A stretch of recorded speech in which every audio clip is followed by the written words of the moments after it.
All right, let's see. All right, Mr. Kirkner, do we have visitors today? We do. The whole thing? Okay. If you're a visitor, I'd ask you that you sign our guest log. And let's see, while I'm waiting for just a minute, if you're a member, do you have your raffle ticket? Okay. That's good stuff. That's Mark George's. He's quality.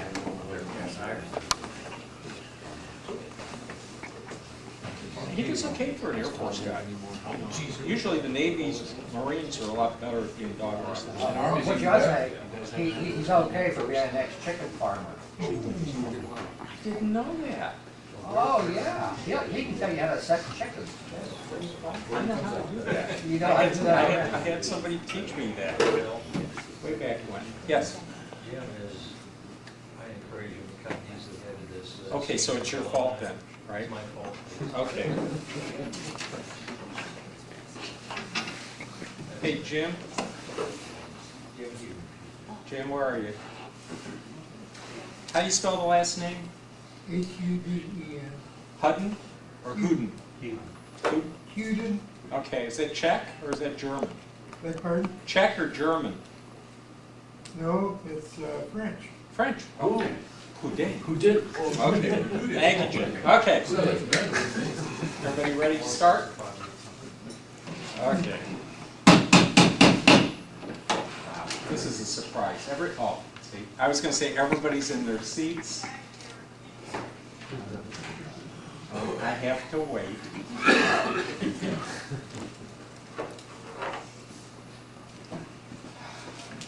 You always have to make an entrance. That's why we love you. How you doing? Haven't seen you for a while. Things are going okay? All right. Meeting number 168, I want to say. I'm guessing here. TMG, the Mac Group. I was going to say 190. Say it again. 194? Okay, I lost a decade there. Okay. We have our treasurer, Kathy Kohler, is standing in for Mark Georges, so she'll be videotaping this. Let me just roll through what we normally do. We do have a guest here today. We start out with what's called our welcome. Right? That's where, oh, excuse me, let me go back. Good morning. Good morning. Okay, now I'm on track. After we do our good morning, and sometimes I make them do it 2 or 3 times, then we do what's called the welcome. That's where if we have any new members or guests, we ask them to stand up, introduce themselves to the group, tell us a little bit about themselves, what kind of computer they use, what kind of computer they want to use, just to introduce them to the group. And I only have one person on the sheet today, and that's Jim Huden. Jim, would you just stand up for a minute, just introduce yourself to the group? Well, I have been a PC user up until about 2 years ago. And I bought a Mac, love it. And I use it principally for desktop publishing. I put out a quarterly newsletter. And I also use it for the genealogy as well as photography. So I'm using it quite a bit. I have a iMac and I also have a laptop. The laptop I use for the organization that I publish the newsletter for. And that's just about it as far as I'm concerned. Okay, well, everybody say hello to Jim. Jim, I heard desktop publishing, I heard genealogy, I heard photography. At the break, you might want to talk to our membership chairman, Tom Kirtner, because he's into genealogy, photography, and used to be a pre-press manager at Bloom Printing, so he knows desktop publishing. Okay, and that's Tom over there. Tom, raise your hand, please. Just raise your hand. Yeah. Okay. All right. So we've done our welcome. Next thing we do is we talk about the agenda, what we're doing at the meeting today. Our main presentation is going to be on the new hardware that's been released by Apple Computer. And the person who will be doing that presentation is Brad Ditzell. He's the store manager of Mactown behind the Dayton Mall. Okay, not Mactown at the Green. They now have a second store that they open. Okay. And that'll be maybe the first or second or third or maybe fourth time that I remind you that they have a new store open at the Green. It's on the street right by Von Moore. Okay. So that'll be the main presentation. After the break, when we break out into the main presentation in the novice group, I'll be handling the novice group. We'll be doing a 10-minute thing about iTunes, where your music is stored on the computer, and how you can move that music from one computer to another, or to your iPod. So it's just something that people need to know, and I've noticed a lot of people don't know where their music is. Next thing we do would be Mac News, and before I open it up to the floor, I'm just going to mention that Snow Leopard just had a major update released for it, and that's macOS 10.6.2, and it's got a lot of good things in it. And there were also some security updates that were released for Leopard, and there was another one that was a QuickTime security for Tiger. So you want to look at your software updates. Anybody else have any news, Mac-related, computer-related, that they'd like to share?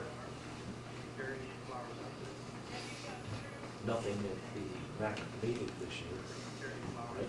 That was pretty lightweight. Yeah, pretty much. You know, Steve Jobs is back. Apple market share is up. Yeah, up to 12%. Yeah, and one of the things I've noticed with the seminars that I do at Mactown, about a half to a third of the people coming in are PC users. They don't own a Mac. They're coming in to see what's going on because they're a little leery about having to upgrade to Windows System 7. Windows System 7 is a solid operating system, but if you're running an older version like Windows XP, you have to take your stuff off the computer, then do the clean install, and then you have to move your stuff back on the computer. And even if you have Vista, upgrades can be problematic sometimes. Okay, so nobody else have any news items? Going once, going twice? Yes? Apple iPhone has outsold Nokia phones now. So one phone is now the top instead of Nokia's whole line of phones. Oh, does that explain the $3.2 billion lawsuit for patent infringement that Nokia just filed in the European Union against Apple? And then Apple filed a $6.2 billion countersuit for patent infringement on Nokia. Where's Win? I just love, you know. The lawyers are the only ones who I sort of swim in a sea of software, you know, a jungle of hardware, and I just love the technical aspects, but so much of the stuff that happens every day in the technology news is driven by the marketing guys and the lawyers, you know, and it's just lovely. Okay. Anybody else got any other news that they want to add? Going once, going twice? Okay, so we're done with news. Let's move on. Anybody have any items for sale? Yes. I know everybody's here to see all the new machines, but if your eyes are a little bit bigger than your budget, I have a dual 1.8 G5 tower that I'm selling, and also a aluminum MacBook. So. Okay. What I'd ask you to do at the break, if nobody comes up to you, since Mark Georges isn't here, usually I lay it off on Colonel Georges, send me an email with what you've got, and then I'll send that out tomorrow to all the members so that even the folks that aren't here will know what you got. The tower, I'm looking to get 300, and the laptop 3 1/4. Okay. Okay. Anybody else have something for sale? Okay. I have something. USB floppy drive. There was somebody last month that was interested. Okay. My sister upgraded her computer, so I got her onto a Mac, and she had a USB floppy drive in carton, never opened. Oh, What do you got? I wasn't here last time, but Oh. you were looking for a floppy drive. Yeah, it'll take that. And I could clone it to your cell. They're planning on. All right, well, I still have a USB. That's not his money, it's mine. Anybody else with any items for sale or wanted? Going once, going twice? Okay, so we're done with for sale. So let's do help desk. Help desk. Oh, I've got that mouse for you. I just didn't bring it to the meeting. I forgot about it. I can still use it, but I forgot. Okay, okay, and then you need to ask your mom, well, never mind, at the break, we'll talk about, it's about the eyesight camera. Okay. All right, anyway, for sale, we're done, right? Okay, help desk, anybody have any problems this month? Yes, Bonnie, you can start us off. Okay, I'm trying to do some updates, but when it asks for my password, I don't know it any longer. So, any ideas? Okay, do you have just the one account on the machine? I believe so. Okay, and when you log into it, it just logs you in, right? You don't have to put a password in, okay. Last question, do you know what version of the operating system? I'm assuming you're running OS X. 10.4. 10.4, okay. Do you still have the original CD or DVD that came with the machine? Yes. If you still have the original, you can boot from that. So you restart the computer, okay, with the DVD, CD in the drive, and you're holding down the C key, C as in Charlie, okay. It's going to boot from that. There's a utility on there for reset password. You select that reset utility, it'll show you what accounts are on the machine. You select the one that is yours, and then you put in what your password is going to be from that point on. Okay. There's another one that I can show you, which uses terminal. But I think you'd do better if you just use the reset utility. Okay. And I know that you're not going to remember all this stuff, because I never remember stuff that people tell me at meetings. So I'll send you my little help item, email on how to do that. It's got the pictures, it shows you, boom, boom, boom. And Okay? I've always got Jim. He's good. Okay, but you know what I'm talking about. Okay, all right. Anybody? Yes. Our son's using Leopard, Leopard, and he's using like CS4, and he's had some problems with crashes and stuff. Anybody had any problems like that? No.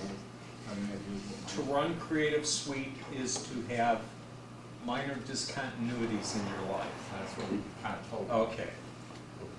What I find works very well is, first of all, you always want to go to the Adobe website where they've got the little troubleshooting note, and they've got a walkthrough on all the various things you can do.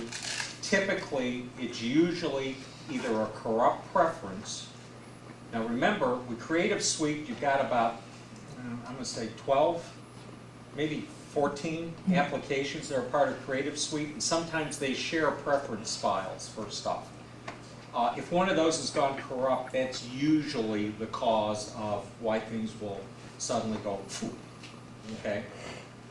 But what I would recommend is that you go to the Adobe website, put in troubleshooting CS4, and there's a regular frequently asked question sheet that they've got that walks you through how to take your preferences, move them onto your desktop, create brand new ones. Okay. I would recommend also, instead of using the updater that's in CS4, go to the website and download directly from their website, because they've had a problem in the past with the updater not functioning correctly, and it causes a corrupt file. I don't know if it's a problem with the updater. I think it's a problem with they've got so many people downloading updates from the website that sometimes all the stuff doesn't come through that's supposed to come through. I know on mine it hung at one update, and then it wouldn't do any updates after that. Yeah. And then one other thing, he's also looking for, giving the end of the day after Thanksgiving, a new camcorder, smaller, with an SD card or something. If anybody has a newer one that has any opinions on whether they like it or not, or what they think works better, I would talk to you. What was the one that you sent me the email on, the flip? The flip video camera, and he's already decided that isn't gonna be, because Okay. it only records for 120 minutes on. Yeah, that isn't gonna cut it for what he wants to do. No, not to be gone for 2 weeks, and Yeah. where he's looked at the Canon, that way you can just keep putting new cars in, SD cards, so. Okay. I don't see any of our video folks in the audience today. But Mark George, send it. Did you send an email to Mark George's? Because he keeps up on the video stuff more than I do. Okay. You know, I don't have the budget. You know, it's like, just don't have the budget till I get, you know, at least one of the 3 kids out of college. All right, let's see. Anybody else have problems help desk wise? Help desk wise. Okay. Nobody else has got their hand raised. I got to fill a little bit of time, so I'll just tell you something about the Snow Leopard 10.6.2 update. One of the things that I noticed is that it will look at your installed printers and will, as part of the Apple update process, bring in updated printer drivers. Okay, now they started to do that with 10.6.1. I thought it was just a one-time deal, but apparently this is going to be something that Apple Software Update will do from now on. Look at your printer drivers, go out to the Apple website and bring in the appropriate updates and such for the printer drivers. It seems like they've got that one little discontinuity, that one little glitch with Snow Leopard pretty much under control now. Okay, let's see, for sale, help desk, where are we at time? Yeah, we got a lot of raffle items, so. Anybody else going once, going twice? Come on, news items, help desk items? I got one more up front. Yes, Rick? Well, with my iMac, you've got to reach behind it to plug in a headset. And is there an easy way of bringing something out front, you know, like an extension or whatever, that doesn't turn the speakers off unless you're... No. Okay. You plug something in, it's going to turn off the, okay. I think that my solution will be a cheap pair of little speakers that have a phone jack in them, and then I'll get it out front where I can plug it in, unplug it. But That's what I do. The other thing I do is, seems like every time I go, wow, you know, I look at the back of the machine, I go, wow, I got enough USB ports now. Okay. Some other device comes along. So one of the things that I've done is rather than have things permanently plugged into the back, I've got an USB extender cable that I plug into the back, and I leave the other end sitting on the desktop, not the computer desktop, the actual top of the desk. And then when I want to plug in the digital FM radio to charge it, or the camcorder, or the voice recorder, or the whatever, they seem to be proliferating. Then I can just do it right then, rather than having the cables permanently plugged into the back. The other thing I highly recommend, I've noticed with some of the devices that have the mini USB connector on one end, you see this primarily on digital cameras and other electronic devices, the little handheld photo things. The cables don't always work with other devices. Sometimes they've got the cabling proprietary. They switch, you know, ends. So what I've started to do is whenever I get a cable with a device, I get out my little labeler and I label it and I put it on the cable so that I know that belongs to the Insignia digital FM player, that belongs to the Olympus camera, that belongs to the Canon camera, that belongs to the printer, etc. Just makes your life a lot easier. Especially since, have you noticed that the cables almost always are black now? Okay, you got 5, 6 black cables. It's tough to tell which one is which unless you have them labeled. Yes, Ron? Has anyone had any experience making USB cables, homemade varieties of them? son-in-law is looking at moving or connecting a US printer, and I know there's a limit of like 30 feet or 30 meters that you can send a signal reliably, something like that. But Yeah. I don't know any place that sells cables that long. And There's actually extenders that are made to get around that link limit. you have to get a powered device in between them. Yeah, You you use can a do power it over, call. you can do it over Ethernet too. Yeah. Okay, I'm thinking about making a long USB cable, and I've never done that. Okay. MCM Electronics, they've got the cabling. If I remember correctly, it's 3 pair for USB. Might be 4 pair, but I think it's 3 pair. Don't use telephone wire. That isn't going to get, you know, the 3 pair telephone wire is not going to get you there. MCM Electronics. If you need ends, I've got all of these real short USB extenders. I mean, think about this. They sell you this thing, they tell you it's a USB extender, and it's just, you know, 14 inches long. I mean, an extender should, you know, be an extender. It's a male, female? Yes. Yeah. Yeah, so you need a... Yeah, but I got a bunch of those. You're if you talking want. about cannibal cutting and just putting the wires together? Yeah. Yeah. Because I've done that where people have, you know, accidentally cut the cable and they, you know, have a proprietary end on it. You don't see that much with USBs now. But if you need fixins, let me know.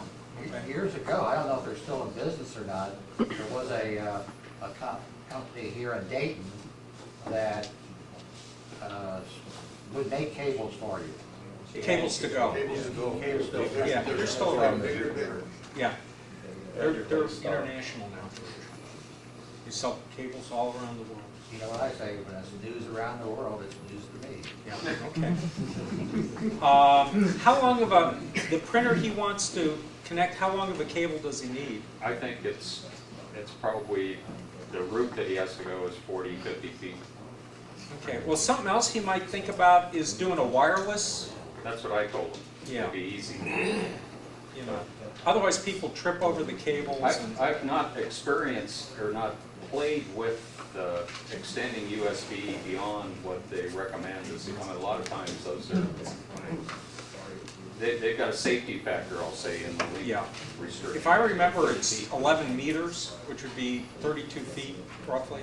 Yeah. You can get active extensions that are 5 meters in length. And so you can, the link limit for normal USB is 5 meters for a cable. That's why you only find them in that length. But you can get an active extension of 5 length, and most of them are stackable.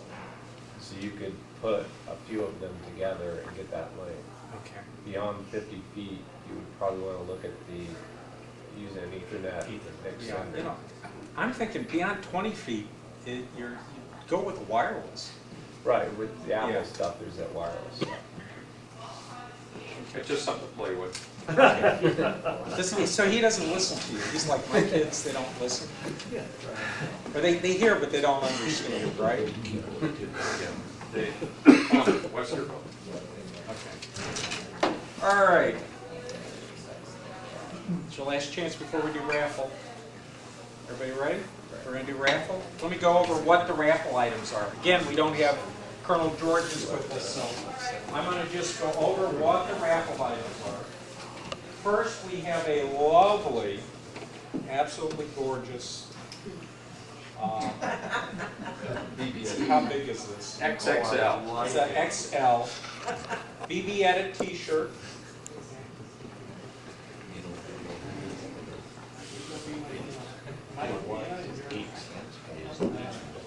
Canvas bags, we have 3 Apple canvas bags. These are actually pretty good quality stuff. Those were hiding in Mark Cobb's basement. Mark Cobb decided to visit us from Tennessee. We have a Mac Alley Ice Mouse, so it's a optical USB mouse. We have a license for DataViz Passwords Plus. Got a couple books. Big Book of Apple Hacks. Is there a future for the help desk yet? Work 09. It's thick. It's big. This is, let me just log the prior O'Reilly Missing Manual series. Wow, those are good. Then we have 2 copies of Code Weaver. Okay, that was the presentation we had last month for running Microsoft applications without having Microsoft operating systems installed. Okay. With these, the serial numbers, I don't have them. You'll have to email Mark Georges. He has the serial numbers for these. And then we have a lovely pocket guide to Mac OS X Snow Leopard. Am I doing this okay? And then Peach Pit Learning Series, Mac OS 10.6 Snow Leopard. Quick reference guide to mastering Snow Leopard. Okay, I think we're ready to go. It's the database, MacLink Plus, and we have bookmarks. If you want a bookmark, these are free.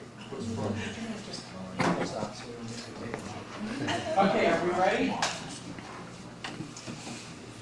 Now, What's your number, Bill? We gotta find out. we're just going to read the last 3 digits. 962 is mine. Will lightning strike twice? Yeah. Oh. 988? 988. Bingo. What was the best prize up there? 974. T-shirt. Now, just in case you don't remember how we do this, you come up, you pick what you want, you then go back to your seat. The next person comes up, they pick what they want. Eventually, the last person doesn't have much of a choice. They got one item they pick. 979? 979.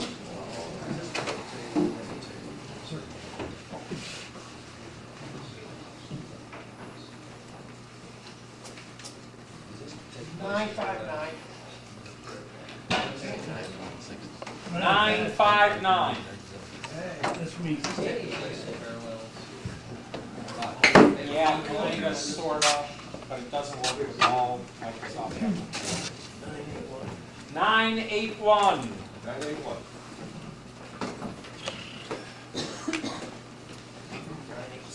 986. Gotta learn how to use it. So.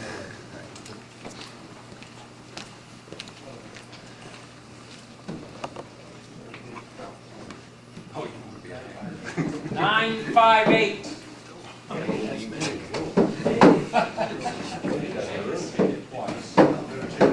Yeah, check it 3 times on.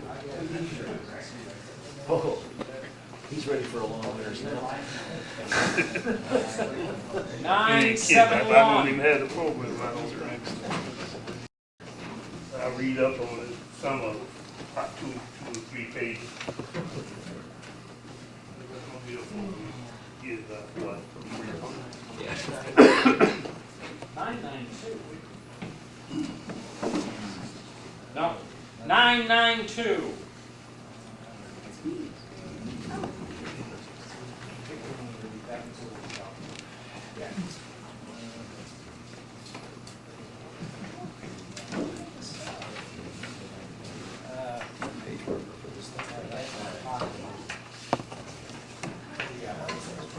Nine 7-2.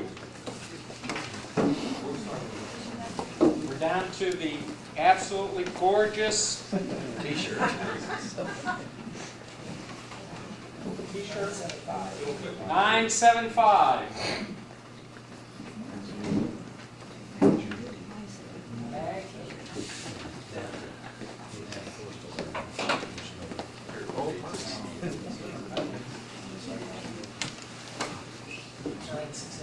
Nine 6-8. Down to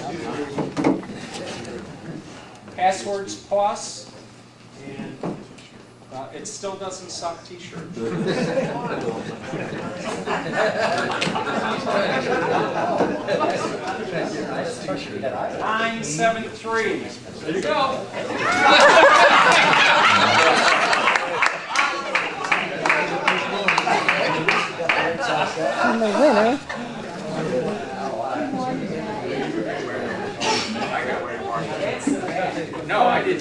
That's fine. And that's our raffle. Again, he's not here, but Mark Georges does a really super job getting us these items for the raffle. And then the other thing I would ask is that you go to our website, look at the vendor page, and you'll see that there's other deals that we get as user group members. Please patronize these people. They're supporting us, so we should support them. Okay. So let's see where we are in terms of time. I got 10:35. Check the checklist. We did the welcome, we did the agenda, we did the mag news, we did the for sale, the help desk, the raffle, the break. Break. And you're going to send me an email with the stuff that you're, the desktop and the laptop that you want to sell. And you already got a USB floppy drive, so I still have a USB floppy drive. Okay, I think we could take a 15-minute break. Say again, Dave? The drive after the break. Sure. Let's take a 15-minute break, so we'll start, better make it 10 minutes. So at 1:45, the main presentation will be here. It'll be Brad Ditzell from Mactown showing off some absolutely drop-dead gorgeous equipment. And the novice group will be meeting behind the curtain. And I'll be doing a 10-minute thing about iTunes, where your music actually gets stored, how you can move the music from one machine to the other, and then the rest of it is our normal open forum workshop. Have you been through things? Oh, I want to do that now? And we need, one last thing, whoa, we need the winners for the raffle up on the side so we can get a picture of them. Yeah. Do the introduction. I've been to hop on over there. Come on, folks. Hey, come on. If you want to see the new hardware,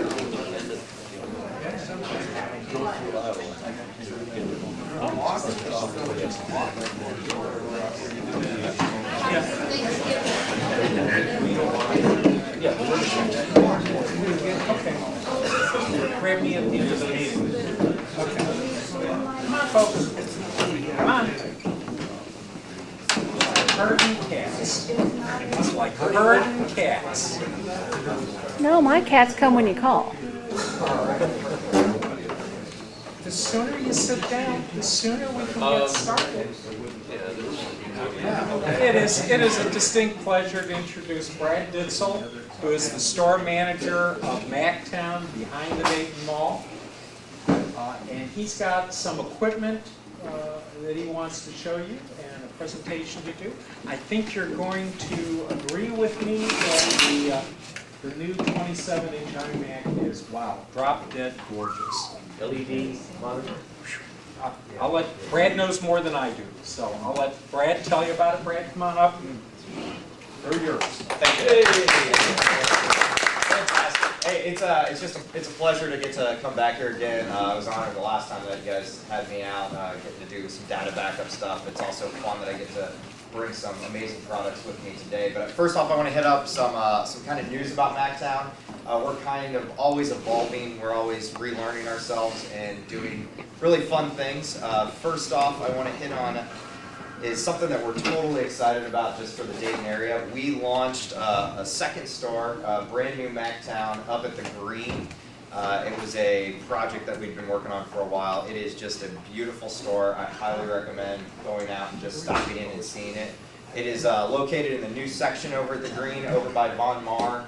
If you've been up to the Green, it's over near the Funny Bone and Adobe Gillas. There's some Mediterranean restaurant right there as well.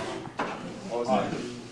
Okay, and there's a Fossil watch store right over there. This holiday, the Santa display and everything's going to be right there with the live nativity scene and everything as well. So it's really kind of our pride and joy just getting to go in there and take a look around. So we're trying to take it kind of to the next level here in Dayton.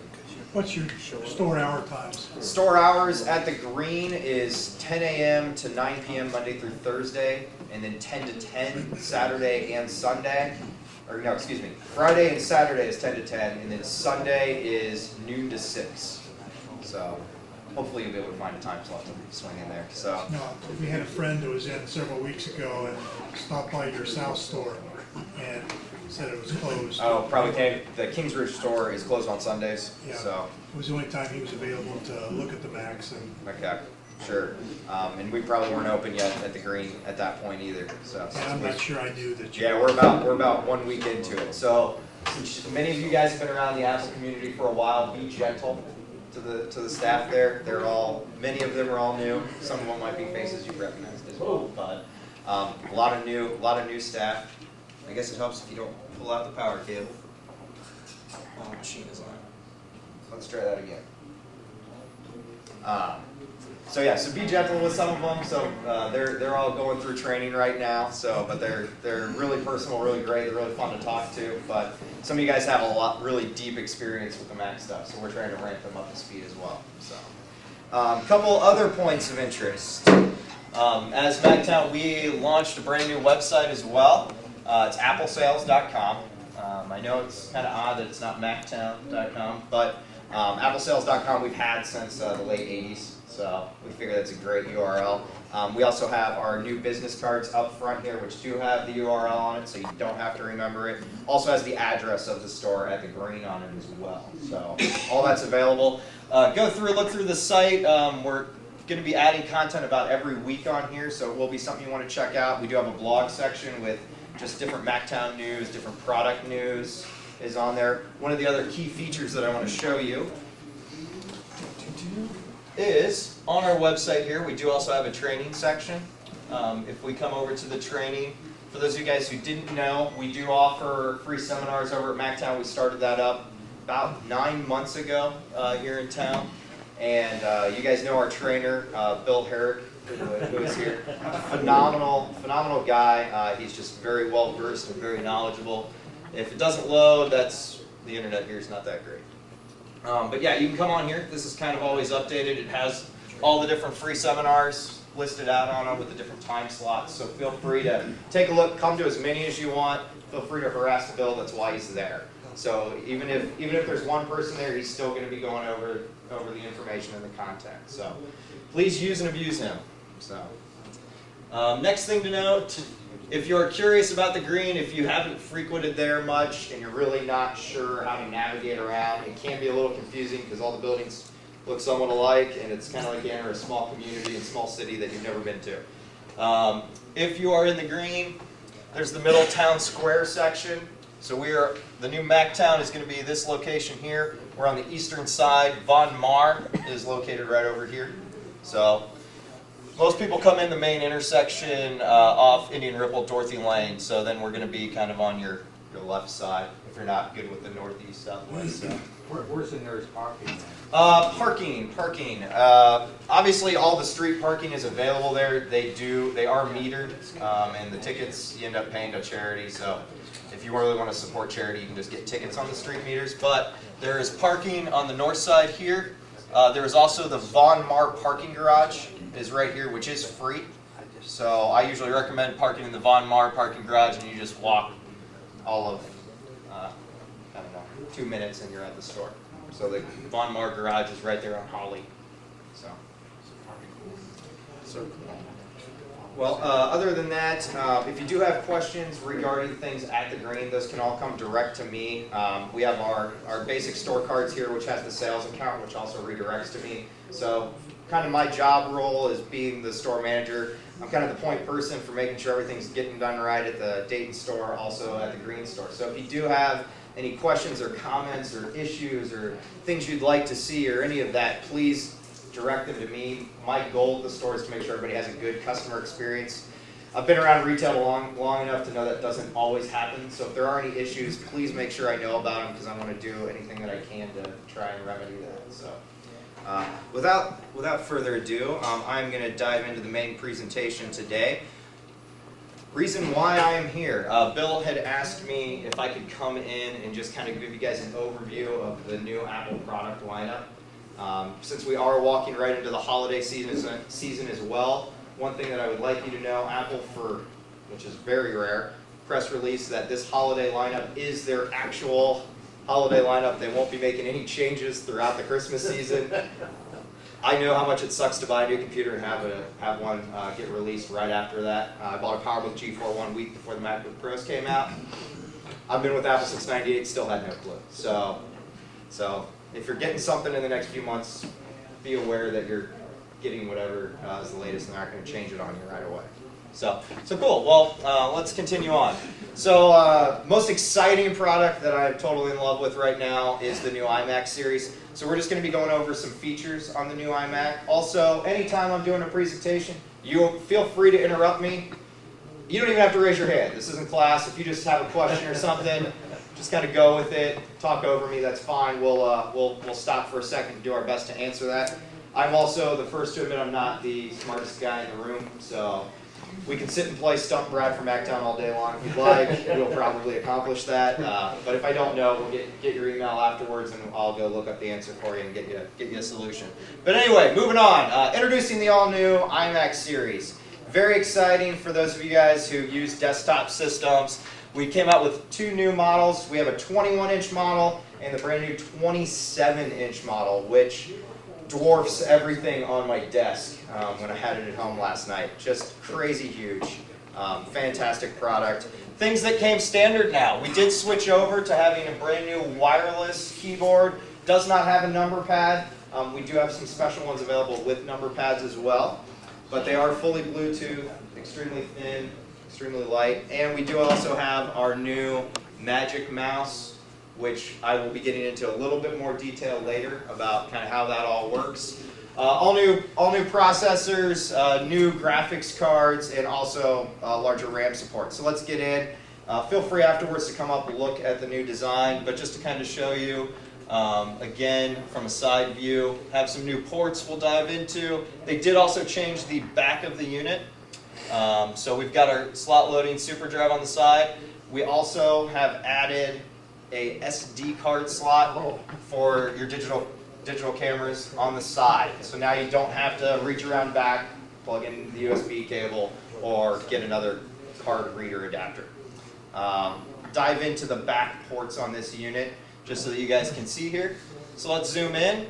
This is all stuff that you guys are mostly familiar with, but we're going to walk through it. We do have our audio out. This is also an optical audio out, if need be, if you have, let's say, a really high-end receiver and need to go into. We have our audio in, so if you do need to do some recording or bring audio in to maybe GarageBand. We're now at 4 USBs on back, which, like Bill said, you always kind of think it's enough, but you can use USB hubs if need be. So. And we do also have our FireWire 800. We do have adapters for FireWire 400 if needed yet. On other models, sometimes all the USB ports, say in the back of a tower or in front, they don't all connect to the bus with the same power. Okay, these are all the same. On the backs of the iMacs, they are all full powered, full bus ports. So they're not. They're not bridging anything out inside. So those are the ones on all of Apple's keyboards. Generally, are half powered. If you get that poses a lot of problems. And some of even the really old Macs, like some of the eMac series, didn't have all full powered ports. But from my understanding, everything on their product line now is full 2.0 with full power. So shouldn't have any problems. And then we're also moving into the mini display port. Apple, once again, for those of you guys who got out of the VGA standards and moved into the mini DVI, we've changed all the ports again. We're now at mini display port. Only reason I can think of is because they wanted something smaller.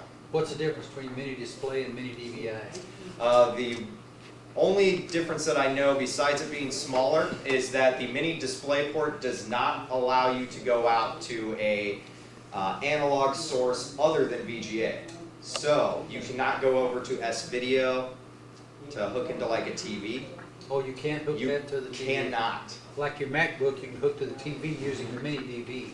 Yeah, you used to be able to go mini DVI to video or S-Video. Right. The mini display port only hooks into an HD TV set. So HD TV. Yeah, you can go to DVI, you can go to HDMI, but there is no analog TV like S-Video or standard. So there's a video. conversion cable that will go from the mini display port on one end to an HDMI connector on the other? Yes, you can do that. Good. You can Yes. still go to TV. We have issues with like some companies who maybe have wired projectors up in the ceiling that used S-video cables, things like that. You cannot go to it. So. Then we do also have gigabit Ethernet for those that are hardwiring systems in. So let's take a look. Again, 21.5-inch model. Those will be going out on display at the Green store this week. And then we also have the 27-inch, which is here, which if you run from here to the Green, you'll beat me back. This will be going back out on display up at the Green facility. So if you stop in the next 2 hours or so, you can play with it. Moving along, kind of side by side, 27 and 21. It is a huge difference when you see them next to each other. It really is. It's crazy. So, yeah. Does anybody have a 24-inch?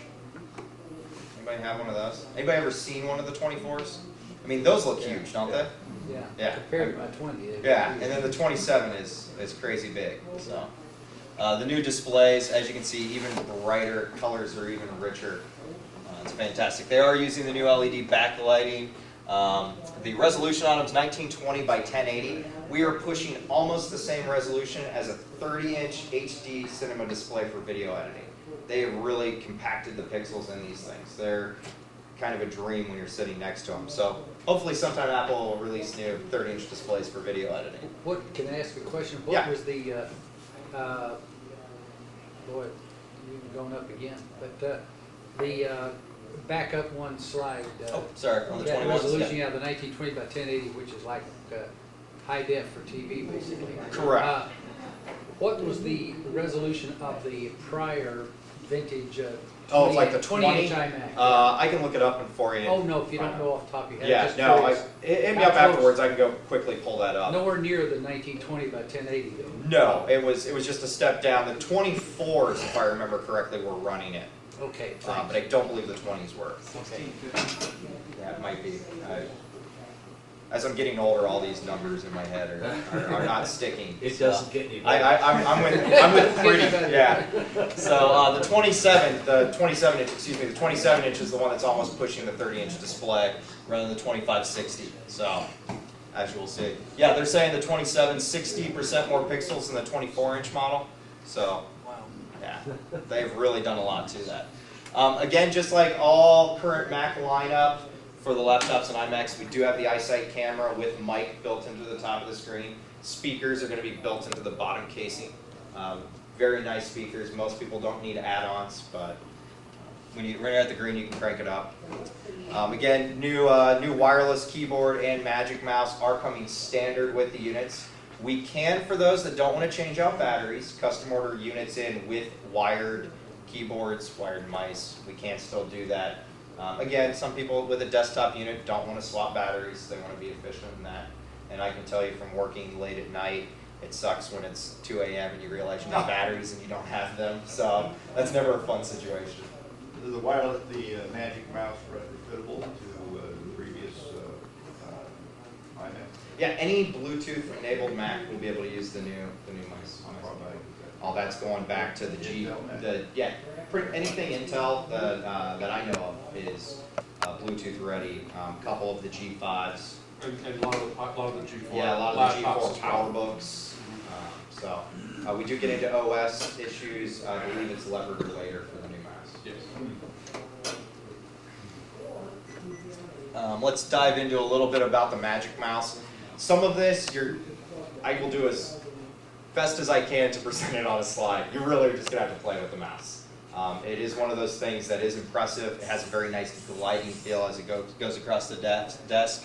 But what they did is they realized that a lot of people started really falling in love with the trackpads on the new laptops. Most people are getting used to the gesturing where you can do multiple things by just dragging your fingers around on the trackpad. So what Apple has done is they've built the trackpad concepts into the mouse. So you're still going to move the mouse around for cursor movements, okay? So it doesn't replace that. But what it does enable you to do is different gesturing on the top of the mouse altogether. So let's dive in to kind of show some of these. So as you can see, we've got one finger on it, just dragging up and down. We can flick, move around for scrolling up and down on the mouse.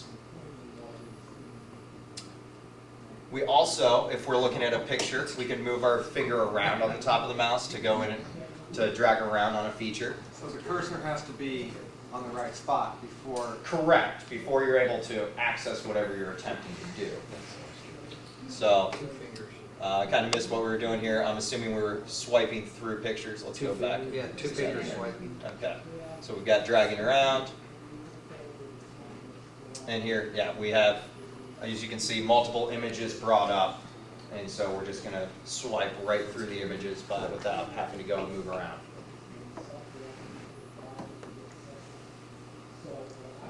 Complete system showing just the clean, streamlined lines of having a system that only has a power cable plugged into it. Now, if you fill up all your USB ports, obviously you're still going to have ugly cables hanging down, but we have wireless printers if you really want a clean setup now. So, we are running new Intel Core 2 Duo processors in them. We do also have upgraded graphics cards. The consumer products have the NVIDIA that's the same that they're using in their MacBooks. Product line right now. We do have higher end options for the upgraded graphics. If you need a lot of performance, we can upgrade even more for even faster performance with the new 4850s by ATI. Very powerful cards if you're doing a lot of video editing, a lot of high-end graphics work. Those are going to be the upper echelon of the ones that you want. However, product lines now go up to 16 gigs of RAM. Wow, which, I mean, nobody will ever need that. Yeah, I've said that before 100 times. Yeah, I mean the Mac Pros, obviously, for a while, a lot of the iMacs were great, but when they were maxing out at 4 gigs of RAM, when you started getting into the higher end Adobe CS4 apps, you can easily push 4 gigs needed in a file. So now Apple's taken it again and said, even though this is viewed as our consumer entry professional, this is still a high-end production station. With having 16 gigs of RAM is really impressive. We also have up to 2 terabyte hard drives that are built inside, the new quad-core processors, which also in the high-end units, and we'll get into it in a minute, Intel has released some what are called the i5s and then also a custom i7 processor that can be in. If you're just sheer raw power buff, we have products available. Most people are going to be with their home needs and like even basic digital photography, shooting in RAW. You probably still aren't going to need to push the highest end on the processors. Again, if you're around the Apple industry, we do have built-in wireless 802.11n, Bluetooth 2.1, so patch into your wireless network, whatever Bluetooth devices you have, we have available as well.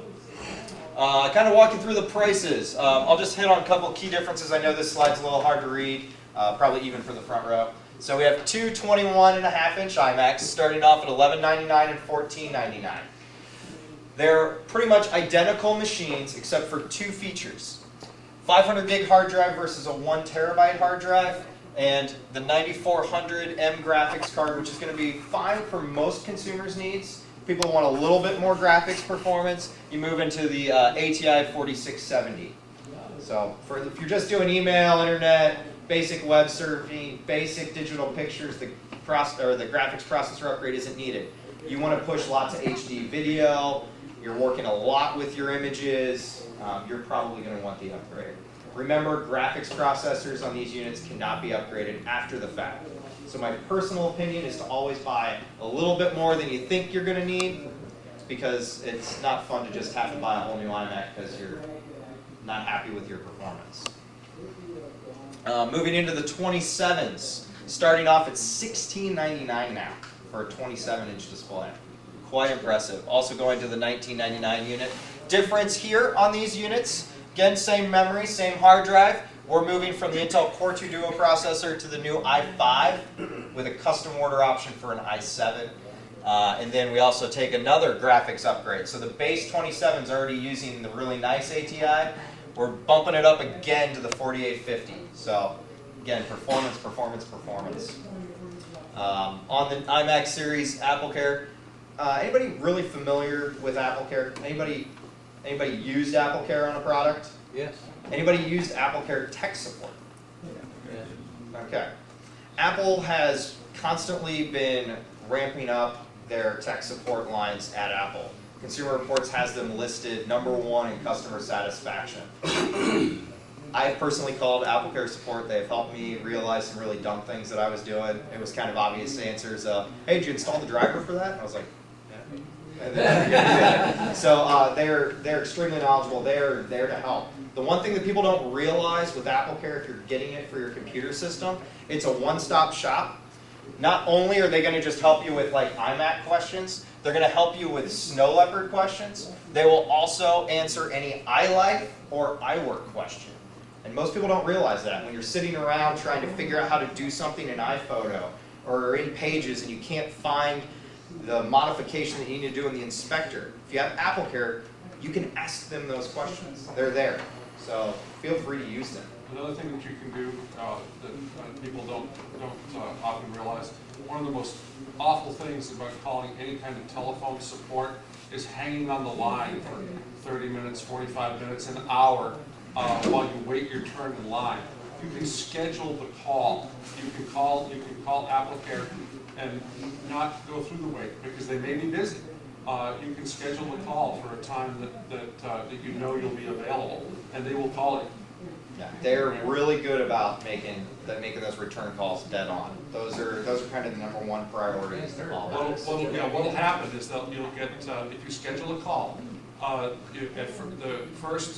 automated system will call, and the system will ask, do you still need to talk to a representative, and then you tell it yes, and then they patch you through to a human. It's a really neat service. It's something that, because I've been with Apple since '98, getting to see the progression of originally dealing with the text to where we're at now. Obviously, they realize if you're satisfied, you'll be a repeat customer, and so they're really trying to put that at the forefront. Well, we laugh about it, but I've dealt with so many other companies that claim customer service is how they want to grow, and you're just sitting here going, do you even have customer service? Yeah. Hung on the phone for an hour with Aetna, just sitting there, waiting for someone to get to me. Yeah. So if you haven't used it, next time you have a question, don't wait a month. This is a great source for that, but if it's just something simple, call and ask them. Does the verbal support last through the full 3 years? Like I know it insures your equipment and all that stuff and software and so forth. Yeah. But does it cover your telephone all the way through 3 years too? Yes. The standard warranty on any new Mac is 1 year on hardware and hardware labor, but only 90 days of phone support. So the AppleCare blanket covers both of those for 3 years total. So, and it is 3 years from the date of purchase of the Mac, not 3 years on top of what they already offered. So yeah, throws people off of it. So yeah, you think you're getting 3 years, but you're only buying 2 more years. You're buying 2 years of hardware and hardware labor and 2 years and 9 months of phone support. Right. As you can see, that's confusing, so we just say 3. All right, moving on to the mini display port. Let's talk about this because this is something wild that they just did on the new system. So we have our mini display port. Obviously, we can take a 27 or a 21 and hook up another monitor to it in case you need more screen real estate. Here's one of the impressive things that they did. The 27-inch iMac can now run what's called target display mode. So, if you're the type of person where you have beautiful 27-inch iMac at home, maybe a 13-inch MacBook Pro that you carry around while you're portable, you can now come back home, plug in your MacBook Pro into your iMac, and use the iMac as a display. Oh. It's one of those things that's just great about it. The other concept that we have is we've had people that, let's say, something happens with their iMac, they choose not to fix it down the line, they can still use it as a display as long as the display works. It does have that out as well. So it's mini DVI over to that. Mini display port to mini display port. To mini display. Yeah. Oh, you mean the small Mac is? It's got to be a new aluminum unibody. Oh, okay. My old MacBook doesn't have anything. Yeah. It's got to be mini display port. So obviously, Apple's concept is we want you to buy new stuff to use new stuff. Right. Okay, that's why I asked that question. Yep. No, good question. All new machines are shipping with Snow Leopard, latest iLife involved. One of the forefronts of the industry right now is be green, be green, be green, make your stuff extremely efficient, low power, make it recyclable, all of the things that I've never really thought about in life. I'm not in the forefront of recycling. I'm learning these things now. I'm learning to care. And Apple has just decided in the forefront, we're going to make sure we're Energy Star compliant. Not only in that, we are also the EPEAT Gold rating, which is one of the highest ratings you can get, which means mercury-free displays, arsenic-free, BFR-free, PVC-free. PVC-free was interesting because I didn't know what that was. I guess it was all the wrapping on all the cabling that they're using on them now are free of that. So they're wanting to make sure that when it's time for this to be end of life, many years down the road, that we're taking care of the environment as well. Q&A for the iMac. Questions that I can answer on this board. Things you want to know about this or the mouse or anything. They still have the glossy screens. Are they any chance they're going to come back with the? I don't foresee it. It looks like across the line, about 2-3 years ago, the industry really said no with glossy. We're professionals, we don't want glossy. We're designers, we don't want glossy. We're photographers, we really don't like it. Apple launched the MacBook Pro product line with the glossy, and the feedback for majority of those professional customers has been extremely positive. So Apple decided to go all out with the iMacs and keep them that way. You have the ability to hook up another monitor that could be matte finish for if you did need something where you needed to be dead on.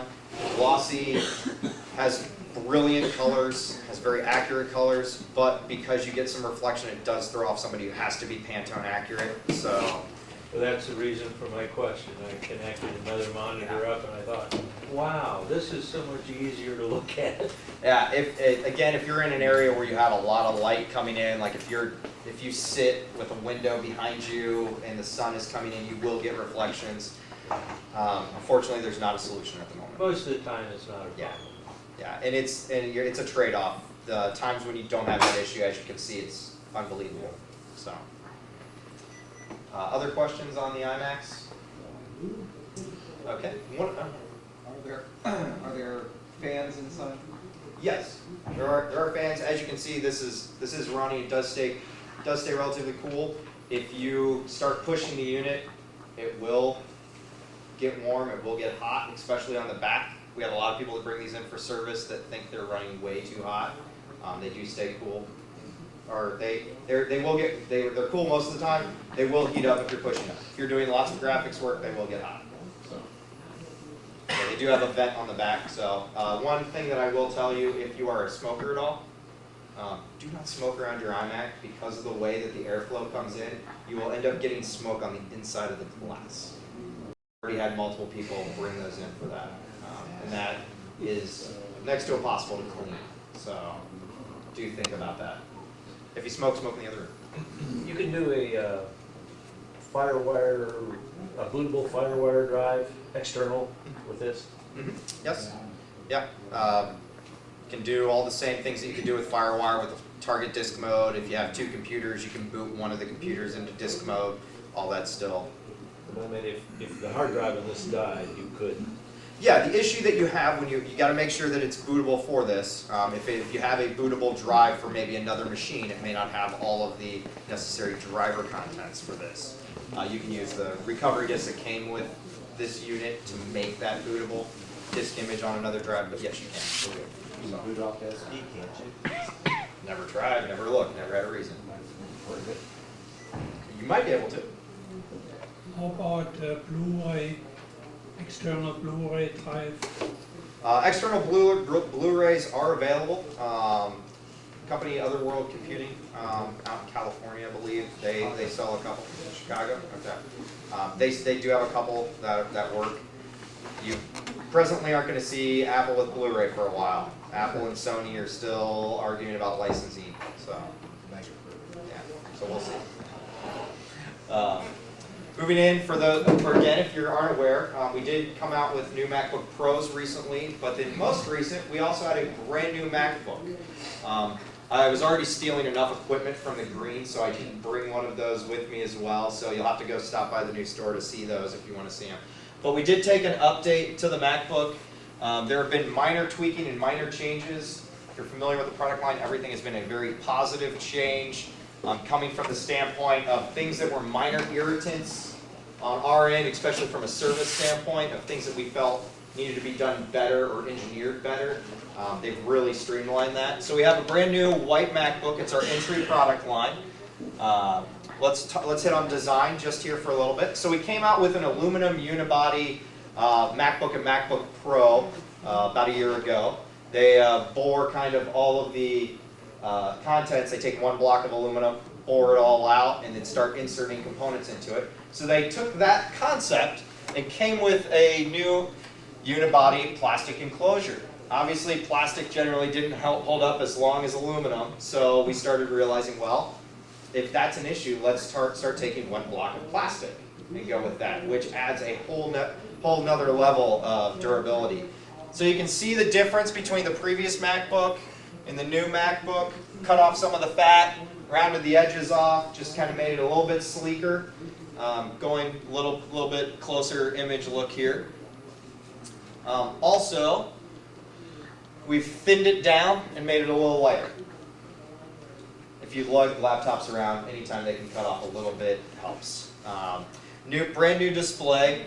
It's even brighter. Colors are handled even better on the new displays. Running 1280 by 800.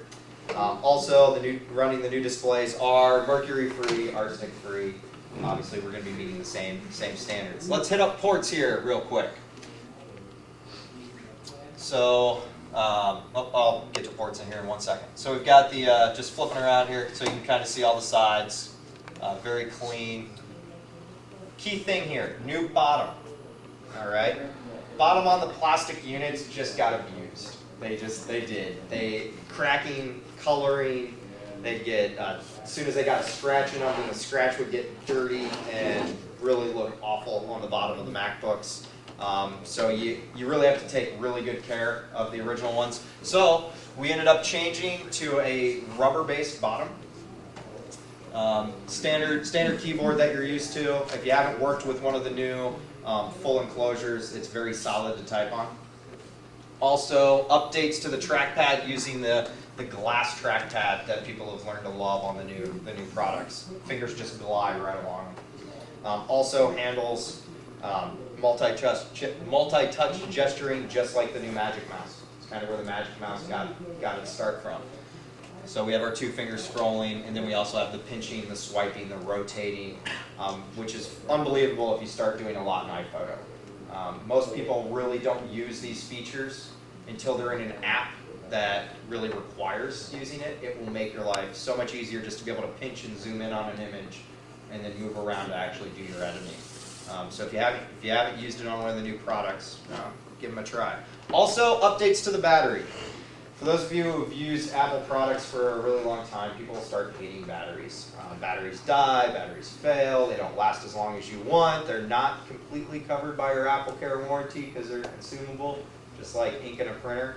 So, let's talk about what's the standard battery and what's new about the new products. Standard batteries tend to last about 300 cycles. Most people who bring their laptop in that says, well, my battery's only lasting 45 minutes or 30 minutes before the system shuts down, you're probably pushing your number of cycles. Cycle is a recharge, completely full to completely empty. So if you use half power and then charge it back up, that's half of a cycle. Okay? So first thing we'll do when a battery's failing, we're going to run a test, and then we're going to look at your number of cycles to tell you if it failed prematurely or if it's just bad. Most of the time, you're used to your cycles. However, on these new laptops that push 7 hours, we use new battery technology in them, which allow up to approximately 1,000 charging cycles. Most people would go through their 300 cycles in about 2 years. That's pretty average. So as you can see, now we're pushing about the lifespan that most people keep laptops, somewhere between 5 and 7 years. So these are not customer installable batteries though, so when it does get to the point that it needs change, you do need to take it into the service department to get that swapped out. Let's go a little deeper into some of the features. We did small updates to the processor, still using the really nice NVIDIA graphics that the entry iMacs are using, up to 4 gigs of RAM. Apple can ship those with up to 500 gig hard drives. We do have some higher end drives that are just starting to come out onto the market for the laptops as well. So we should be seeing here shortly the 1 terabytes, hopefully in the next few months. So. Let's get in, obviously update to the graphics. You'll see those be about 5 times faster than previous MacBook models. So if you have one of the original MacBooks from about 3 years ago, you'll see graphics performance be significantly increased from the Intel chips they were using in the day. So if you're a big snowboard video game player, which I know most of you are, that's something to but we do see graphics just even when you get into iWork and you start running different opacities. If you're somebody who gets online and just watches things like Hulu or Netflix or other just online streaming video, having something that can keep up with having to process that video really gives you a seamless operation. So, iMovie, you'll see it a lot. iMovie has the ability to run its rendering on the fly. So as you're changing and adding effects while editing video, it will process those effects and allow you to keep working. So having more performance really helps. Keeps it quieter. Yeah. Because my experience with this one versus a 2-year-old now, a white one, before they brought the graphics processors in. This is a new MacBook Pro. And when you get into something that's video heavy, unless you're really pushing it, the fans don't turn on, so it stays quiet. Yeah. I can Skype, I can run ITV, and view graphics on the web, and it stays quiet. Yeah, those Intel chipsets that they were running back in the day ran extremely hot anytime you did video. So the minute that you wanted to, let's say, sit down and watch a movie, all of a sudden it would, and you're like, great, now my speakers aren't loud enough for me to hear the movie. The new units, because the chips don't run as hot. The fans. Instant messaging because the microphone. Yeah, exactly. Yeah, people are going, what are you doing? And you're like, oh, that's my laptop. The fans are really hot. So, same as just the iMac series. Connect anything. We're really pushing for wireless standards on stuff. Just makes people's lives easier, not having to go plug in things. All the same 802.11n and Bluetooth that's in the systems. Let's go little detailed view. New MagSafe power port. For those of you who have MagSafe adapters, the new MacBook is using a brand new revision of the MagSafe port with a different connector on the end that is less likely to possibly tear around the head of the MagSafe port. So old cables still work, they still connect in and plug in. They're just trying to figure out ways to make the lifespan of the adapters work longer. So, Gigabit Ethernet, also the mini display port, so it can be used with another monitor, or it could hook into a 27-inch and use the 27 as a monitor. 2 USB ports, audio in and out, and a security port. So, a lot of people we're seeing that have moved away from desktops are getting to the point to have just a monitor on their desk and use their laptop as a desktop when they come home. It's just getting more common. And we do still have a DVD burner inside. Comes with the latest Snow Leopard, latest iLife, fully Energy Star compliant. Does anybody notice the same theme going across our product lines? It's all comes with Snow Leopard, all comes with iLife, all is Energy Star. Apple does that because they feel like for you guys buying, no matter what Apple product you buy, you're going to get the same experience. If you go to Best Buy, are you getting Windows Home? Are you getting Windows Business? Is it coming with photo editing software? Is it not? Apple, it's just easier for you to come in and pick the hardware you want and getting all the same software, all the same quality across their entire product line. So that's why we do end up repeating a little bit. Couple features I want to just hit on really quick here about it. They did add in latchless case on that. If anybody has had a laptop over the last 5 years that actually has a latch on it, they're insanely irritating, especially when they break. Again, that's something that Apple considers a piece of plastic that isn't covered by our warranty. So now we've got to the point where it's all magnetic and there's no latch, you just open it up. It's a phenomenal design. New keyboard layout. You're just gonna have to go type on it. That's it. I really can't tell you, oh, it's really cool to type. It's really nice. It's really comfortable to get in. Again, non-slip case. It's gonna less prone to cracking. Upgrading on the unit. This is one nice thing about the new laptop. Some simple things are customer installable. The outside casing just has 8 screws. Pull it off. Now you have access to the inside guts of the entire laptop. RAM and hard drives, extremely simplistic, even easier technically than the previous model. So we've got our RAM and our hard drive. New MagSafe connector, as you can see, it is a vertical based connector. A lot of the times people had the MagSafe port plugged in, they would grab kind of the end and yank it off when they were done, which caused the head of the MagSafe port to break, or the MagSafe connector to break. So I'm trying to make that a little bit more seamless, so hopefully you don't tear it or kink it. Do also have the sudden motion sensors on the laptop drives. If you missed my data protection seminar 6 months back or so, they do, if you happen to drop your laptop, they do hope to lock out the platters on the drive, so hopefully they won't smash against each other and lose all your data. Again, extra long lasting battery, 7 hours. Let's get into pricing. Oops, sorry. Let's get into pricing. Again, $999 entry MacBook, fully featured with all your iLife, high performance. It's 266, comes with 2 gigs of RAM, upgradable to 4, 250 gig drive, and a DVD burner. So $999. Again, AppleCare also available. Same program, same plan. Comes with 1 year standard on hardware and hardware labor, 90 days of phone support. AppleCare is going to give you 3 years hardware and hardware labor, 3 years of phone support. Still covers all your stuff. It is $249 on a MacBook. Same one number to call.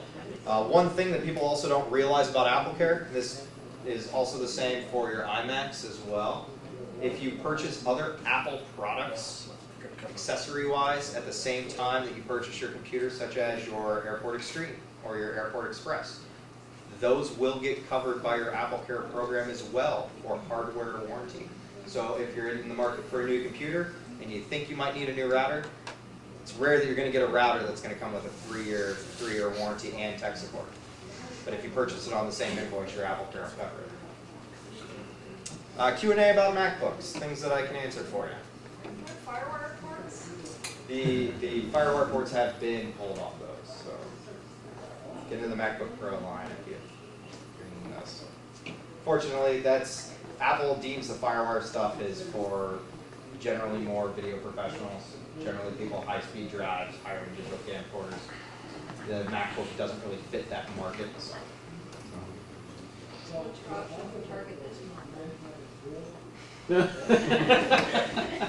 Back up your stuff. Again, usually the person that is the target market for the MacBook is not the person that's going to be doing all of this other tech stuff with it. It's the person that wants their basic machine. Yeah, the college tech shop will be doing that for the customers, and we can't do it on their machines. Well, yeah, I mean, in our end, if we were at the point where we were going to be doing support on that, that's when you're going to be, from a diagnostic standpoint, you should be net booting, not be target disk moding. I mean, there's a lot of other things from a tech side of how to service that equipment. So, yeah. Or just drives real easy to pull out as well. So, other questions on the MacBook? Can you record DVDs or CDs on this automatic? Because this one, I can play it, but I can't record. Yes. All Apple's product line has what's called the Super Drive, which is the DVD burner. So they all have that. Any other questions? Yeah. Maybe a bit string. When the slot loading first came out, I heard some comments about you got to be careful what kind of label or whatever you might put on the CD that you make yourself. Is that still a potential issue or not? Anytime you're labeling a CD, it's always a potential issue. Anytime you get like air bubbles or it's unbalanced or things like that, the mechanisms can also catch a corner of the sticky label and get stuck in there. That's always a concern. if you're using higher end stuff, you have better luck. If you're really getting into the printing side of things, my recommendation would be to jump online, order printable CDs and DVDs. They come with a blank white top, and get a printer that just actually prints on them. That will be your most seamless. Light scribe. Yeah, or you can go with HP's light scribing. You have to buy specific light scribing discs, which are a little bit more expensive.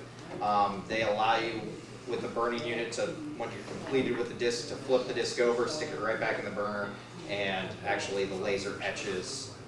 It's kind of, think like the old dot matrix printers. They have it's like a bunch of just little black dots. They can kind of do a picture. It's really more usable for text. I really discourage people from using those damn stick-on labels. Yeah. Because I've seen so many problems with those things. I don't, whatever advantages they confer are not worth the troubles that they cause. Yeah, I'm not a fan. I always use the printable discs. Yeah. That's most consistently is the best option. You can get a Epson for not much more than $100. Yeah. And I've had mine for 4 years, and it's a lot of fun. To get in there and design your own label, and yeah, and the quality has increased so much on them. They really look good. I mean, I 99% of the time revert back to the Sharpie method. Sharpie. Yeah. Give it to my wife. She's an artist. She can draw on it. One other point to make on, since we're talking about slot loading drives, under no circumstance should you insert one of the mini discs in it. They're really not popular anymore. People used to give them out as business cards. For some odd reason, you'd buy a box of cereal and it would have a little mini disc about some random product. Don't put those in. They do not fit. They will get stuck every time. You will have to bring it in and have somebody disassemble the unit to attempt to get it out. Worst case scenario is you have to buy a new drive. Because sometimes they get in and angle and damage components. So just don't put them in. So. What about infrared support? I'm sorry? Infrared support? The IR support on the MacBook? You know what? That is one thing I didn't look at that's on there. Let me go back to the ports. Let's go back to the front. And I'll ask the question in retrospect about the Yes. It has the IR support for the remotes. I don't know if that's open and available for other devices. I don't believe so. I believe Apple keeps that locked for just their remotes. Yeah, I know, but does the iMac have forward? The iMacs do support the new remotes. Apple actually also introduced a brand new aluminum remote with a different button layout for them as well. Those remotes are not shipping yet. So for the MacBook, we just don't know? Well, the MacBooks have these. Yes, the new MacBooks do support it. I just went back and looked. So. Okay. Any other questions on the MacBooks? Okay. Well, moving on, we also just had a recent update to the Mac Mini. This was insanely long overdue. Mac Minis are a very impressive product for Apple for somebody who just needs to pick up a cheap Mac, may already have a decent display, or just needs simple features. The issue is the Mac Minis didn't really get touched or updated for a while, and really became kind of overpriced. Even though they started out at $599, they still just, for what you were buying, weren't much computer at that point. Apple went back and streamlined all of this. So, new Mac Mini up to 25 times faster. 25 times? 25%, excuse me. The old ones were so slow, it seems like 25 times. 25% increased standard memory, also increased type of memory. Comes with the new Stow Leopard, comes with the new iLive. Still starts off at $599. We went to processor enhancements in them, the 226 and also the 253. There is a custom option for a 266. My personal opinion, if you're the person that's customizing a Mac Mini with that, you probably should consider saving the resources and start looking at the entry iMacs. It's a little bit better performance for kind of what you're getting in any unit when you get to that point. But 25% faster performance. This is based off of using the 2 gigahertz Mac Mini from before, where if you can't see this up here, just exporting a file in GarageBand is 1.27 times faster, Pages 1.25, iMovie 1.22. and just doing simple things on iPhoto is about 1.2 times faster. So as you can see, just overall, it's really been increased in performance. It's got double the memory now. Units are coming with 2 gig in the $599 and can go up to 4 gig in the $799. Using even less power. Box is small. Power consumption's been reduced as well. So now it is the world's most energy efficient computer on the market. As you can see, front imagery of it has not changed at all. So that is still the same slot loading drive on the front, and that is pretty much it on the front of the display. Does come with the latest iLife and Snow Leopard, so it's kind of the cheapest way to kind of get into a new product. Does have mini DisplayPort out on the back, and has mini DVI out. So it can be used for pretty much any situation, for any vintage equipment. Those 2 ports can be used in tandem, so you can hook up 2 displays to a Mac Mini if you need to.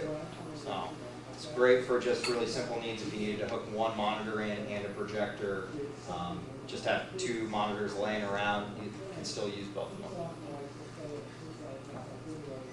Going into the energy efficiency, same as all the rest of the products. Hits our Energy Star 5.0 and our gold standard. Pricing and specs of the new Mac Mini. Starting off with the 266 at the $599 price point, the 253 at the $799. Difference in these units are going to be RAM. We're going to be going into 4 gigs of RAM versus 2 gigs of RAM. 253 versus 266, and a 320 gig hard drive versus a 160. Either Mac Mini option is a smart choice. If you're getting into doing a little bit more with your digital pictures or digital video, I'd recommend the upgrade unit just from the standpoint you don't have to run out of the box and bring RAM. That would be the most common thing that you're going to need. Snow Leopard's pretty efficient though, so both are going to be extremely viable. Again, AppleCare is available. It's the cheapest AppleCare that they make. It's $149. Does work completely with the Apple 24-inch displays. Generally, again, if you're the type of person buying a Mac Mini, a $900 monitor is probably not the wisest option. Go with a good deal on a display, or again rethink and just get another Mac. For the enterprise side of things and the small business, the Mac Mini is exciting as well because, and we're not going to spend tons of time on this, but we did come out as well with what's called the Mac Mini Server. It's our simple system that also has Snow Leopard server built in. So for our enterprise customers, now you don't have to end up buying a $5,000 to $6,000 Xserve just to have a basic file sharing, email server, iCal server, those features. Now we can get into a Mac Mini and do that. As you'll notice, they did remove the slot loading drive on this unit. So you can do remote installs, or these actually use the $99 MacBook Air DVD drive. The reason why they did that, it's 1 terabyte server because it comes with 2 500 gig hard drives inside of it. So, and now you can actually pick up a small business or small enterprise server. Even have some home customers that might just want to start getting some things streamlined in their house. $9.99 for an actual server. To give you an idea, just a comparison to an equally spec Dell, you're looking at $21.30. And Dell right now in the industry is some of the cheaper on the server sides. How many stations can you have with that? You can have Snow Leopard server is unlimited clients. So it all depends on what those clients are doing. Will base off of how much your workload is. So anytime, like let's say if you're just doing file sharing, it's going to be dependent on how big are your files. So there's lots of things to evaluate in that. But yeah, most small business stuff that we would put these in probably are the 10 to 15 clients. Most of businesses that size, they're not video editing stations. So yeah. Thinking of it in terms of a home server / media center, does it have the 2 video outs as well? Yes. Yeah. The only difference was the drive. So. Okay. And the software. Sure. Would that then have some of the functions of the time capsule? Could it be maybe a time cap? That's a trickier situation. Snow Leopard server does have the ability to run as a time machine server. There are limitations with that, that Apple doesn't broadcast openly to the public. One feature, like if you're using Time Machine locally on your computer system with a drive hooked up or a time capsule, you as a user have the ability to exclude items from your Time Machine backup. So you could say, let's say you have Parallels installed and you have a 4 gig Parallels image. Every time you open Parallels, Time Machine wants to back that up. So it wants to back up an entire 4 gig file each time. So most people exclude their Parallels image and would proceed to back that up another method or a different methodology. When you start getting to the point with a server-based Time Machine, it is not as limited. The users don't get to exclude items that they want out of it. It's kind of a pain. You have to end up going and doing Unix to exclude things. It's not really supported by Apple, so it's kind of an all or nothing. So, yeah. So there are features and limitations with having a server, because we do have people now that are thinking this is my home media server. It really is not as much. It's not. It is a full-blown server. That means administering it like an IT guy. It is not your media server at home that you just plug in and now it stores all your iTunes and stores all of your files. It is not the basic setup. So there is, some deeper knowledge involved in doing something But I like was that. kind of thinking of it in terms of home meeting instead of mobile meeting. Yes, it has that ability. You can, over the air push, your contacts, over the air push calendaring. It is kind of like a home version of Mobile Me at a business side. Again, you have to have a pretty good understanding of server. So all the drives in the Mini were the super drive, everything's a super drive now, can Yes. read and write DVDs. Cross the line on all Apple products. Is there any way to go from the mini display port to HDMI? Yes. Apple does not make the cable to do it. Apple only makes mini DisplayPort to DVI and to VGA. There are a couple cables that we have up at the store. You can go to mini DisplayPort to HDMI that you can actually then, it's a female HDMI, so then you would just use any standard HDMI cable to go through that. There are also, if you already have, like, let's say a mini DVI to DVI adapter, which many people have already, there are actual DVI male to HDMI male cables, and then you can just buy a 6-foot or 10-foot of one of those. So anytime you're going mini DVI or mini DisplayPort to some other digital, there's no real degradation. So you could run front row and basically make it into an Apple TV. Yes. Well, yes. Yeah, we have a lot of people like the Apple TV, and we have those out on display if you want to see kind of what they do. They're a phenomenal product for many people. They're not a great product for everyone. The next step past an Apple TV would be taking a Mac Mini and patching it into your TV set, patching it into your home theater, and then using Front Row. Also gives you the ability to then, download the beautiful Hulu client and run that full screen on your TV. Actually do web surfing on TV, do all your email on your TV, watch Netflix on your TV. So the Mac Mini used as a media center is the next option, and it's a very good option. I was at a client's last week that had Logitech makes a keyboard that has a built-in trackpad in it, specifically for Mac, that has a charging cradle with it. So, and I was sitting, they had one of those huge homes that have like the home theater room that has like stadium seating and stuff in it. And yeah, I was just checking it out using some YouTube video full screen on like a 180-inch projected TV. It's pretty cool, and it works really well. So it's kind of the next step past, yeah. It's a cheap way to get into it too.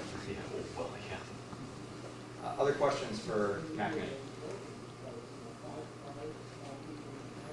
Okay, well, that ends the presentation part on the new products. No Mac Pro? Nope, haven't updated Mac Pros yet. I've been around Apple for a long time. Apple is insanely secretive about new product launches, as always. like they said now, it's not gonna happen throughout the holidays, because we are set for holiday lineup. If I was a betting man, I would say next February, we're gonna kinda have to see updates to the Mac Pro. The updates that just ran to the iMac line, especially the 27-inch with the upgraded graphics cards and upgraded processors, we are stepping right on the toes of somebody that would now be buying a Mac Pro.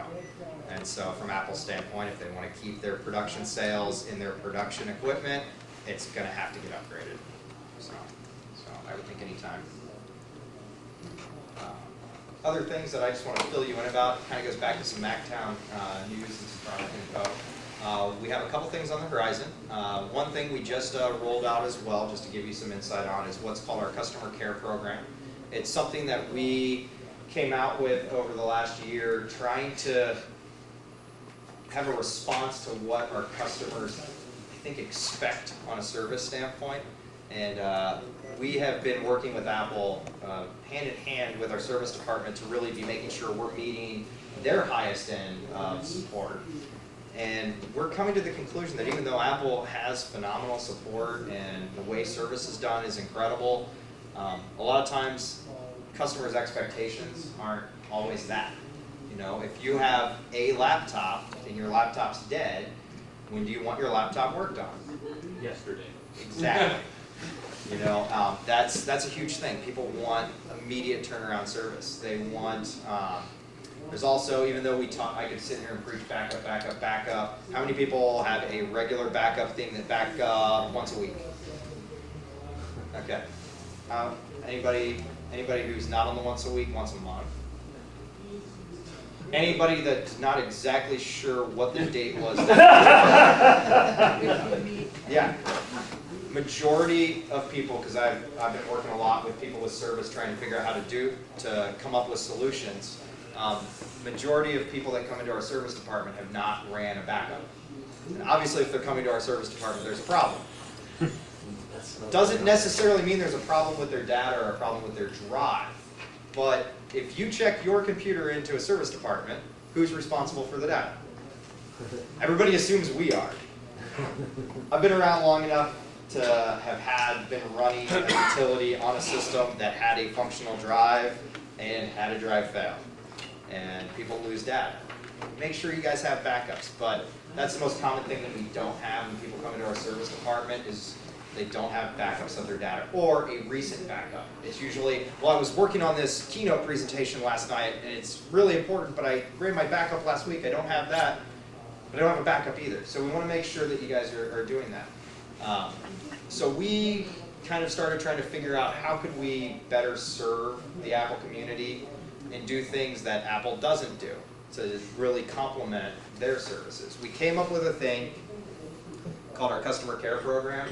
And this is a relatively wordy document inside because it has so many things. Really all it does, in my opinion, is something that complements Apple's services to give you even the next level of support. Inside here, there's 3 different options. We have an option for the regular consumer, an option for education people, those that are like teachers or have students or things, because they are the most picky people when they have service, because when they're usually in town for like 2 days and then they need their stuff all fixed right at that moment. We do also have a business edition here as well. But to give you an idea of what this does, if you are a member of this with MacTown, you'll end up getting a custom card in the mail that will have your info on it, so that way, no matter who you talk to at MacTown at either location, would know, oh, you are this, you therefore get these added services. For example, if you have a computer that needs service, we don't charge at our store to do backups for you. So if it's getting checked in and you want to be double sure, the first thing we're going to do is go create a duplicate of everything that's on your system at no charge. Other things, it allows you each year to upgrade to emergency service at no charge. So when you are in your oh crap incident and life sucks, and you come into service and we say, well, it's going to be within 48 hours, we'll have it looked at, Apple overnights parts, and you're like, that's not good enough. I need you to look at this now. I need this to be the next priority of you, of your service department. It allows you to basically say that to our service department. And yours, they will, even if they have 50 machines, they will pull yours up, and this is going to be the next thing they tackle. remember, if a part is needed, Apple doesn't allow us to keep every part on hand. Actually, they don't really let us keep any parts on hand. It's how their warehouses work, but they will still overnight it. So instead of maybe it being a 3 or 4 day repair, hopefully it's a next day thing. So those are kind of some services that are included in there. It has other things like discounts on training, special product promos. You can also bring them in for preventative maintenance. Your Apple warranty doesn't cover checking into a service department just to make sure everything's okay. I think that's kind of weird, but it's one of the things that Apple doesn't offer. So once a year you can come in and say, hey, I got 2 or 3 days, that I don't need it, I'm going out of town, or I'm doing this. Hey, why don't you once over everything on it and make sure, let's try and stop something before there's a problem. So we include those types of services in there. Yeah. One of the things you said you did is back up everything.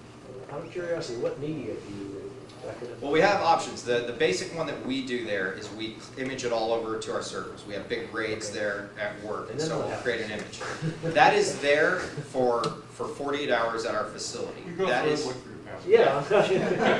We create a secure image. People who want it. Yeah, we create a secure image of your stuff. That way, if you get your laptop back and something's missing, let's say a utility erased something, or the awful situation of a drive dies, or you're in the process of a drive failing and that's why you brought it in, we can have everything, put a new drive in your machine and load everything back on.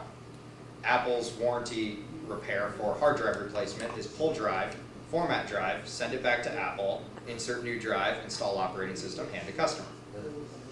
So obviously that sucks because a lot of people that don't have their data then are mad at us. But we want to make sure we're taking care of that ahead of time. So we'll create a duplicate in case there's a problem or in case there's a need. Are the people bonded? I'm sorry? Are your people bonded? Bonded? Yeah. Insurance bonded? Oh, we're covered by our store's insurance policies, yes. So if there, does not cover your data. No, but the people. Trustworthy. Oh, okay, I'm sorry, I've not used that term before. And one of our head in-shop tech is a guy named Matt Kroger. He is a guy I went to high school with. I have known him and I trust him with my daughter. So I can trust him with my computer equipment. So yeah, he's been working with Apple now, gosh, for 4 or 5 years. So he's been a certified tech that entire time. He was a Windows technician years before. So he comes over and he watches my house when I'm out of town. So I trust him. So he's the head point person that does all the management of all that. So coming from that standpoint, so yeah, that's something new that we're offering. Kind of fills the gap on it. So. Son, what's the difference between the 15-inch and the 13-inch that you're showing there? Okay, so the difference between a 13-inch white MacBook and like a 15-inch MacBook Pro. Yeah, the size screen. The size screen is basically 2 inches. It does use a little bit higher display on the 15-inch MacBook Pros. Obviously, because you're using a larger display, your resolution's higher. From the internal component standpoint of the $999 MacBook and the entry 15-inch MacBook Pro, same processor. The MacBook Pro can run more RAM, but it's the same RAM. Graphics cards are identical. Comes by default with a larger hard drive, but from a performance standpoint, the entry 15-inch MacBook Pro and the entry 13-inch MacBook are very similar. You do get the new aluminum case versus the plastic case. I mean, there's lots of minor changes. You get the SD card slots that you don't get, but from a functionality standpoint, they're going to be used the same. You just get, and unfortunately, with the new systems, a lot of people who originally had like the 12 and 13-inch laptops, when we were using like the older displays that just weren't as bright, the resolutions were poor, a lot of times you just have to come in and look at the new 13. It may be fully functional. You may be thinking you're somebody who needs a 15 until you see the 13, it may be fine. One of the common flaws that people have as well is they go, well, I can't use a 13 because it's not big enough. So I have to get a 15 or a 17.